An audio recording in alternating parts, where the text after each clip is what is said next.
Maligayang pagbabalik mga kasolid, Raymart Gabalio winasak ang Hapon na pinsan ni Inoue knockout sa round number 2. Casimiro umamin na naghihirap na.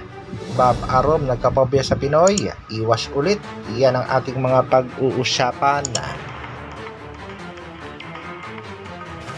Para sa ating unang balita mga kasolid, dalawang Pinoy na posibleng maging world champion na nasingitan pa nga mga kasolid. Yan nga itong si Raymart Gabalio ang number 1 contender sa WBO na dapat ay makakalaban itong si Jason Moloney ang kasalukuyang WBO bantamweight champion.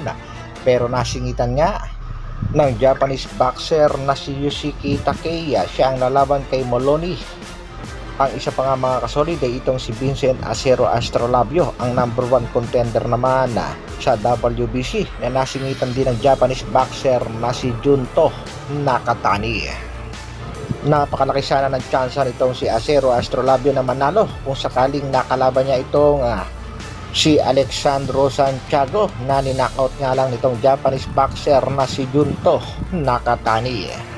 Lolo Bob Arum nagkaroon ng phobia sa mga Pinoy boxer matapos ngang talunin ng ating kababayang si Jonas One Punch Sultan ang kanyang pangbato at prospect undefeated na si Caraballo.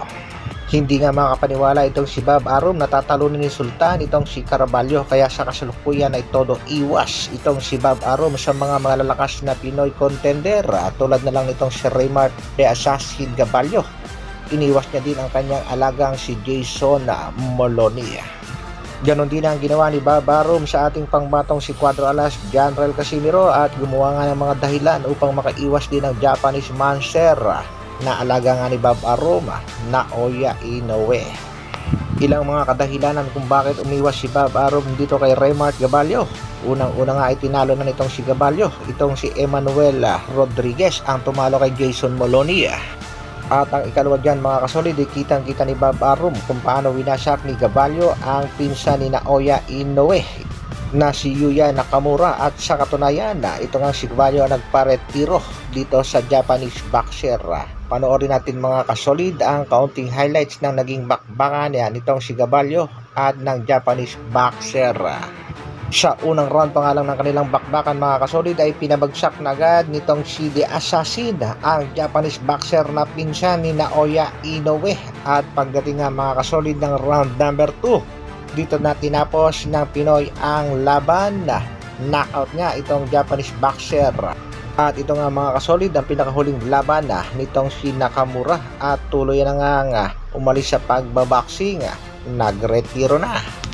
At sa pinakahuling laban nga ng ating pangbatong si Gabalio, round 1 knockout ang inabot nitong si Pai Parob. Abangan natin ang susunod na laban nitong si The Assassin.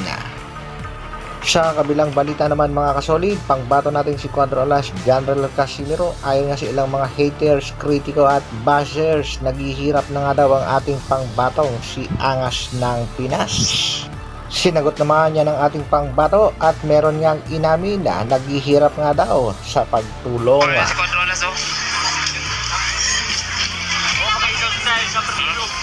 Kala ko naghihirap ka na tol. Kala ko naghihirap ka na, kumakain ka na lang ng sardinas eh. Nahihirap ako sa mga taong gusto kong matulungan. Kaya nahihirapan ako paano ko sila tulungan.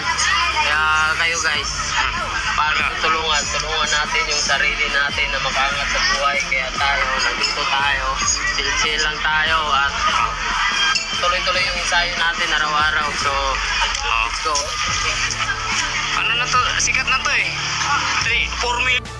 Kaya kudos at isang good luck sa nag-iisang angas ng Pinas, Cuadro Alas General Casimiro. Hanggang dito na lang muna mga kasolid. Maraming salamat sa patuloy na pagsuporta at panonood. Isang like naman dyan. At sa mga bagong mapapadaan sa ating munting channel, pasubscribe na rin. Mabuhay, Dr. Alvin Vlogs. Brah!